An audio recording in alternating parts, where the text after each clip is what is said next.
Je vais vous faire une petite confidence. J'étais un peu inquiète de savoir comment vous alliez réagir en voyant ma tenue de gendarme. Parce qu'en règle générale, quand les gens sont face à un gendarme, vous avez deux réactions possibles. Vous avez ceux qui sont polis, mais dont la petite moue trahit le dernier PV qu'ils ont pris sur l'autoroute des vacances. Puis vous avez les autres, dont la réaction est moins sympathique, mais relativement répandue, ceux qui nous insultent, qui nous caillassent, ou qui, avec leur voiture, essaient de foncer sur ces salauds de Pandore, de Schmitt ou de Keuf.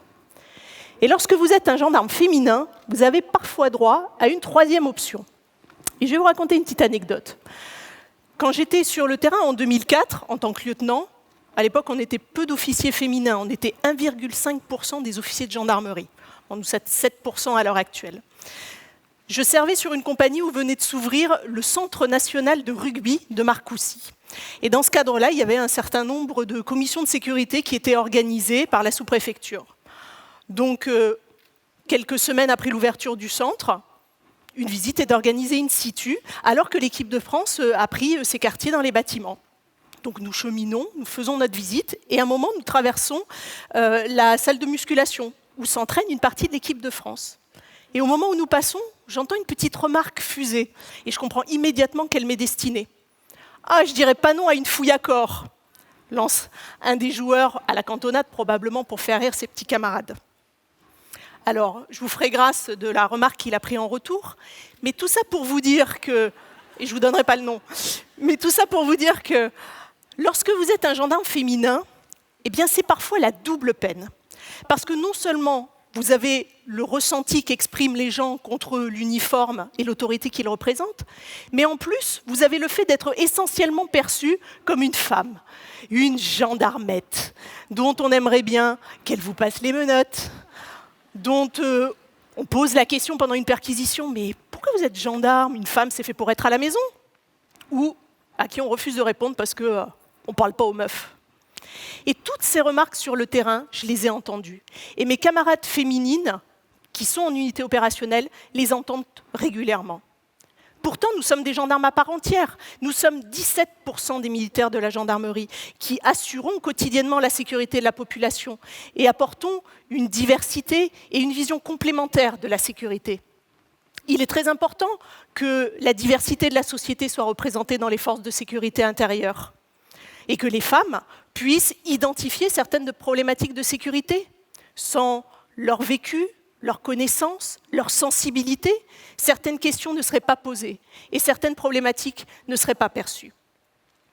Quand j'ai commencé au début des années 2000, on n'évoquait pas les problématiques de sécurité sous le prisme du genre. D'ailleurs, à l'époque, les statistiques ne faisaient absolument pas la distinction entre des hommes et des femmes. On comptait des faits, des meurtres, des escroqueries, des cambriolages, mais on ne discriminait pas le genre de la victime. Et finalement, on était face à une réelle méconnaissance, à la fois de la réalité des violences exercées à l'encontre des femmes, notamment dans l'espace public, mais également de la différence de perception entre les femmes et les hommes. Vous savez, ce fameux sentiment d'insécurité. Et puis, quand on parlait des problématiques qui touchent plus spécifiquement les femmes, je pense aux violences conjugales, aux violences sexuelles, on se focalisait essentiellement sur la sphère privée. J'ai travaillé 4 ans à la délégation aux victimes au ministère de l'Intérieur, notamment sur la problématique des violences faites aux femmes. Au sein de cette structure, en 2006, nous avons été les premiers à mettre en place l'étude sur les morts violentes au sein du couple, qui a révélé pour la première fois en France qu'une femme décède tous les 3 jours sous les coups de son compagnon ou ex-compagnon. Nous avons formé des policiers et des gendarmes à la problématique des violences faites aux femmes. Nous avons accompagné des victimes dans leur démarche. Mais en 4 ans, jamais le sujet de l'espace public n'a été abordé. Et pour 2 raisons, je pense. La première, c'est que l'espace public a toujours été perçu comme un espace de liberté. La liberté d'aller et venir, c'est un droit constitutionnel en France. Et de ce fait, cet espace est accessible et ouvert à tous, et donc à toutes. Et puis parce qu'en France, il faut se souvenir que lorsque vous êtes une femme, vous avez plus de risques d'être victime d'un homicide ou de violence au sein de votre couple ou de votre famille que sur la voie publique. Alors enfin, depuis 1 ou 2 ans, la sécurité des femmes dans l'espace public, qu'il soit physique ou numérique, a fait son entrée dans le débat public. On parle enfin de harcèlement de rue, d'inaccessibilité de certains lieux aux femmes, d'agression dans les transports, de cybersexisme. La plupart, beaucoup en tout cas de sondages et d'études, ont démontré qu'au cours de leur vie, la plupart des femmes avaient vécu des phénomènes tels que être suivies dans la rue, être victime d'attouchements, avoir subi des propos sexistes ou insultants, ou avoir été victime d'un exhibitionniste. Et finalement, dans cette démarche, la question est de savoir finalement si, face à cette réalité, face à ces situations, est-ce qu'on va pouvoir agir? Soit vous êtes confronté à des faits qui sont clairement qualifiés pénalement, et dans ce cadre, quand les victimes osent déposer plainte, toute la difficulté dans l'espace public sera pour les enquêteurs d'identifier l'agresseur. Soit vous êtes face à des comportements que moi je qualifie de la drague lourde, presque de beaufitude, d'irrespect des femmes. Et la difficulté, c'est qu'à l'heure actuelle, ces faits ne sont pas qualifiés pénalement. Et que s'ils le devenaient un jour, du fait de la loi, eh bien, il restera la difficulté de la constatation. Et pourtant, des questions se posent. Comment peut-on travailler sur le sentiment d'insécurité des femmes? Comment pouvoir évaluer cette insécurité? Y a-t-il une réelle insécurité des femmes dans l'espace public ou finalement est-on confronté à un ras-le-bol qui s'exprime? Et surtout, comment agir sur tous ces comportements inappropriés, voire délinquants, pour permettre dans les lieux publics aux femmes de bénéficier d'une réelle égalité d'utilisation? Pour préparer cette intervention, je me suis livrée à un petit travail d'introspection sur ce sentiment d'insécurité. Alors, pas en tant que gendarme, parce que finalement l'insécurité est très intériorisée comme faisant partie des risques du métier, mais plutôt en tant que femme. Et je me suis posé la question, est-ce que je me suis déjà sentie en insécurité dans l'espace public? Oui.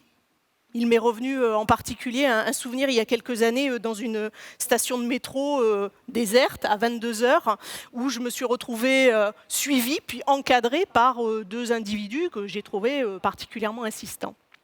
Est-ce que j'ai déjà été victime de harcèlement de rue? Oui, comme la quasi-majorité d'entre nous, toutes, et parfois même en présence de mes enfants. Et finalement, je me suis posé la question, pourquoi ai-je ressenti ce sentiment, moi qui connais la dureté et la violence de notre société? Eh bien parce que je me suis sentie agressée verbalement, esseulée. Et parce que dans ce type de situation, j'ai pensé, comme la plupart d'entre nous, que si quelque chose de grave arrivait, peu de gens interviendraient.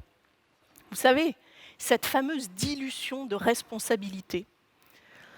Ce phénomène d'influence de groupe qui conduit un individu, après une phase de sidération, à une perte de sa responsabilité personnelle en raison de la présence sociale d'autrui. Cette posture qui fait que tout à chacun se dit que, après tout, quelqu'un d'autre interviendra. Et que si le voisin et la voisine ne bougent pas, pourquoi il le ferait? Et c'est une réalité. Dans les cas les plus graves, près de 88% des témoins n'opposent aucune réaction. Et je peux vous dire que les gendarmes le constatent tous les jours. Quand vous posez la question à un témoin, mais pourquoi n'avez-vous pas appelé la gendarmerie alors que vous entendiez votre voisine hurler victime des violences de son compagnon? Ou pourquoi n'êtes-vous pas intervenu pour porter assistance à cette jeune fille qui se faisait agresser? La plupart des gens vous répondront « Ah non, mais ça, c'est pas mes affaires. Hein. » Ou alors « Ah mais il y avait d'autres personnes, pourquoi moi ?» Alors quelle est la solution? Que les femmes apprennent à se battre? Qu'elles évitent de sortir? Vous avez beaucoup de femmes qui mettent en place des stratégies d'évitement quand elles sortent, notamment le soir. Vous avez des femmes qui ont pris le parti de prendre des cours de self-défense. D'autres se sont munies d'armes type bombes lacrymogènes. C'est une démarche compréhensible. Mais finalement, est-ce que ça ne donne pas toujours et encore cette idée que ce problème est un problème de femmes et uniquement de femmes? Alors, quelle est la solution ou une partie de la réponse? En tant que citoyenne, je vous dirais très clairement que pour moi, c'est avant tout une question d'éducation, notamment des garçons, et de respect des femmes. Moi, je suis maman de 2 jeunes garçons. Et je peux vous assurer que mon mari et moi-même sommes extrêmement vigilants à leur enseigner le respect de tous, femmes comme hommes. Mais en tant que gendarme, ce qui me paraît essentiel, c'est l'engagement de chacun à la sécurité de tous. Et je vais vous raconter ce qui m'est arrivé il y a quelques mois dans le métro parisien. Je descends en plein après-midi sur un quai de métro très bondé et tout d'un coup, j'entends une jeune femme hurler. Mais vraiment, ces hurlements retentissent dans toute la station. Et je ne vois pas la situation, mais pour autant, je vois que personne ne réagit. Je décide de remonter le quai pour intervenir et je me rends compte qu'en fait, cette jeune femme n'est pas du tout agressée. Elle fait une crise et son compagnon essaie désespérément de la calmer. Mais si ça avait été une agression, pour ma part, ça m'a semblé évident, indispensable d'intervenir. Pourquoi? Parce que je suis une femme? Une sorte de solidarité féminine peut-être? Ou parce que j'ai été éduquée comme ça? Moi, je suis la 4e génération de gendarmes. Et dans mon éducation, comme dans notre métier de gendarme, la protection de la population, l'obligation d'intervenir en service, mais également en dehors du service, sous peine d'être en état de prévarication, sont des choses qui sont inhérentes à nos missions. C'est dans notre ADN. Et je peux vous assurer que c'est évident, indispensable pour chaque gendarme. Et c'est d'autant plus indispensable dans l'espace physique, mais également dans l'espace numérique. Et je pense que pour lutter contre la délinquance, il faut justement que le civisme, la vigilance, le respect, la bienveillance citoyenne deviennent des réflexes pour nous tous, dans ces différents espaces. Parce que le sujet et la réflexion se posent aussi dans l'espace numérique. On en parle peu, mais la gendarmerie est très présente à la fois dans la lutte contre la cyberdélinquance, mais également dans la prévention des risques liés à l'Internet, en intervenant notamment dans les établissements scolaires pour sensibiliser les plus jeunes. Et vous le savez, il s'en passe des choses sur Internet. Je ne vous parle même pas du Darknet, juste l'Internet grand public. En 2015, une étude des Nations Unies a démontré que 73% des femmes à travers le monde avaient été victimes de violences par le biais du net, que ce soit de l'intimidation, du harcèlement ou des menaces.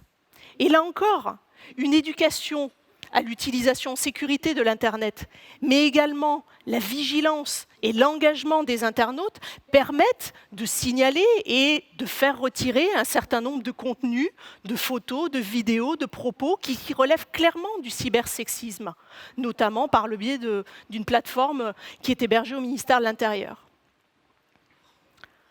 La sécurité est l'affaire de tous. On entend beaucoup cette incantation.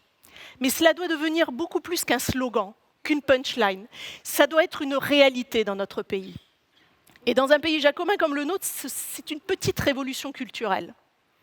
Alors oui, il y a eu une prise de conscience après les attentats de Paris, une prise de conscience des citoyens de l'obligation d'être vigilants, d'être sensibilisés aux actes à accomplir en cas d'attaque. Les choses bougent lentement, mais elles bougent. Mais pour ce qui relève de la sécurité du quotidien, les réflexes sont beaucoup plus parcellaires.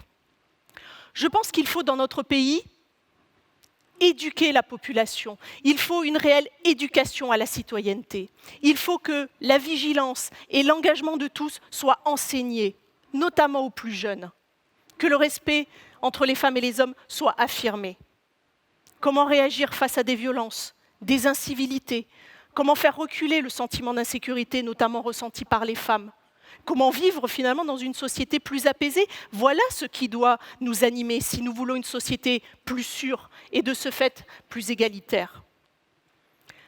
Moi, j'ai choisi la gendarmerie il y a 18 ans pour protéger la population, pour me mettre au service de la collectivité et de l'intérêt général, comme l'avait fait avant moi mon père, mes 2 grands-pères et mon arrière-grand-père.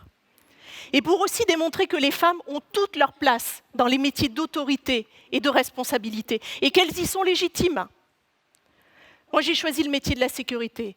Et à l'égal des hommes, chaque jour, j'assume ma mission avec fierté. Et pour moi, c'est ça aussi l'égalité.